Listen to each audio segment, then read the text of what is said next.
موج‌های فراوان بی حساب رفاقت داده ایم. ما زخم زبان‌ها از روی حسادت شنیده ایم.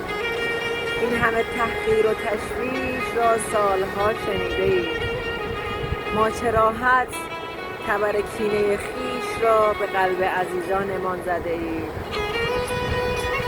این همه بیکفایتی در وجودمان نداشت ثمر. مثل میوه گندیده افکارمان را پر از حیله کرده ایم. ما در این عصر نوین با ذهن‌های خفته ادعای روشنفکری کرده ایم. ما از این همه جنگ و ستیز به راستی دل بریده ایم. ما به امید جهانی زیباتر هر روز چشم گشوده ایم. یوهو!